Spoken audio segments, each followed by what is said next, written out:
What up, everybody? Your key agent here. There's going to be lots of noise in the background. You may hear lawn, lawn care people, cars zooming by, but I got to get this message out. The quicker, more efficient I can get it out, and of course, you see me walking, so a sister is tired because I'm out here in this heat. Should have got my butt up early, but maybe I'll do that tomorrow. Maybe. Anyway, guys, wanted to say thank you for those that are rocking with your girl. I'm on 3 platforms: Facebook, Instagram, and LinkedIn, Key Agent 2020. So just wanted to jump on here and say your girl has always been blessed to make it to the closing table, except for this one time. So I was supposed to close just this past Friday, and I did not. Um, Man, I could sit here and blame all these different parties all day long. I am so humble and show myself accountable for so many different reasons. I just want to let you guys know in a nutshell what happened, how this deal fell apart, and my part. Okay, so real quick, had a client came to me ready to go, save their money. I had them on like a 6-month plan. Boom, they did what they needed to do. They saved a lot of cash actually, and was able to follow my lead when I said, okay, you need to put this much up front, you need to do this. This home is valued at this, let's ask for this. So there's lots of moving pieces involved. I have always been blessed to make it to the closing table. There's one time when 3 hours went by and I couldn't close, and I was whining about that. Oh boy, I couldn't have been that agent today. I'd be crying bullets right now because it's hard in these streets. So listen, guys, we are, everything was going smooth. 3 days away from closing, my client doesn't have what they need to close. The lender was asking for this document for like 2.5 weeks. And we all know 2.5 weeks to be asking for a document is a long time in the closing world of a month or a month and a half at most. I don't mind that my buyer used another lender, but that also means this lender is doing things that maybe I'm not familiar with, or I can jump on board with and learn and move forward with. This lender was very responsive. I appreciate that.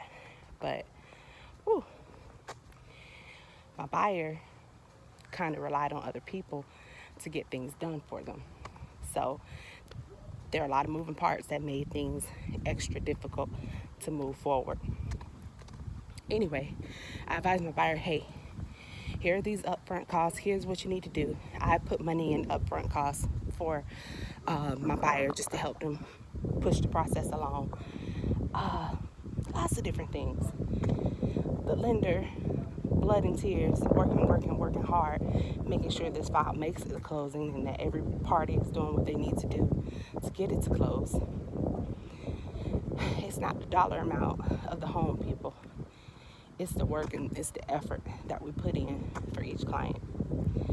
So basically, in a nutshell, we are stuck where we are. I did ask for an extension until the end of this month. The end of this week. Asking for an extension, though, for my seller. They wanted an additional non-refundable $1,000, and it doesn't go to the seller, but if we don't close, all the earnest money, the money my clients put up front as a buyer's agent, when things happen with their loan and they can't close, and it's not the lender's fault, it's the buyer's fault, all that money you put up, it goes to the seller's agent. That's the risk of homeownership. That's why it's important for you to follow the professional's lead and make sure that you're doing what you need to be doing. So it didn't happen in this case. It's moving really, really slow about getting a lot of the documents in, not turning in the correct documents. All the effort was put in towards the end, the last week, last few days.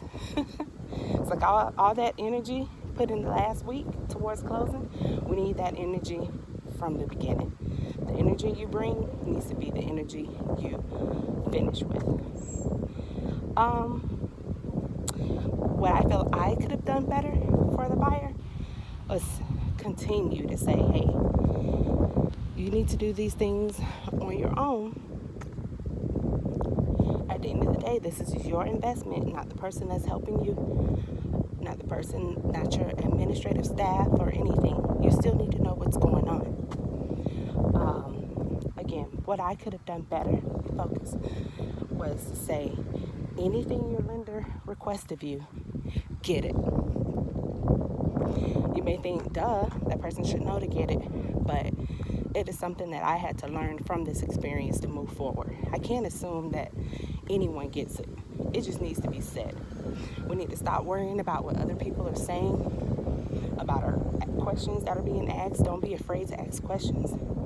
They don't sound crazy. If anything, I am responding to those questions, making sure that I understand my answer and that I'm delivering it very clearly, and that reinforces me, and it teaches me all over again, because I may have a new spin on that topic. So never be afraid to ask any question you have, regardless of what it's for.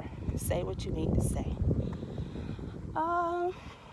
So that's basically where I am. So I'm out here walking. I hadn't walked in forever, but I needed to blow this theme off in like a positive way, because it's like, man, I want so bad for everyone that I come into contact with to close and to, have successful closings. But in this business, it just does not happen all the time. We deal with people that are not easy to deal with.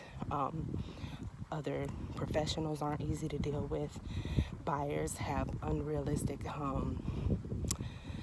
time frames and ideas and myths about what's happening in this market. Don't really want to follow your professional advice, but all that stuff takes time. This is all a learning experience. I have to remember, I'm not in this thing for the money. Money is great, but I'm not in it for the money. I'm in it to help people become homeowners. So it kind of hurts when you don't make it to closing, because you feel like, what did I do? But sometimes you have to look at it as an experience and just move forward and try not to make those same mistakes. And on to the next is all I can say. Well, I'm out. Thank you so much, guys, for tuning in. I hope you understand this message and can get something from it. And if there is a topic that you would like to hear, I'm willing to share it with you. Speaking of topic, the market is beginning to soften up. I've heard another agent say that from another brokerage, and I like that term, soften up. People say it's getting better, or it's starting to shift, but I like the term soften because it has been hard out there. So meaning more homes are starting to populate on the market, which thankfully I was able to kind of see that pattern. I work with so many different buyers that's looking for 600,000 and up down to 150. So I have that range of knowledge of knowing what's happening in each market in those price ranges. But yeah, that hot spot, 200 to 300, there are still bidding wars happening out there. Maybe 5 offers versus 20, 30, maybe 7, 8 offers. But when there's a war, and that means the prices are still slightly elevated. But I am seeing it soften. We are seeing more homes out there, and they're spending a lot more time on the market than they did even 3 weeks ago. So when houses spend more time on the market, agents have time to get in there and really show their buyers what their investment is at a slower pace.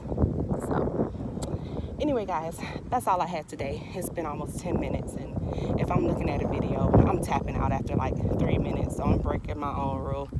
I appreciate I'm tired. I appreciate you guys. Thank you so much again for rocking with your girl, your Key Agent, or Key Agent 2020. I get it right one day. Peace.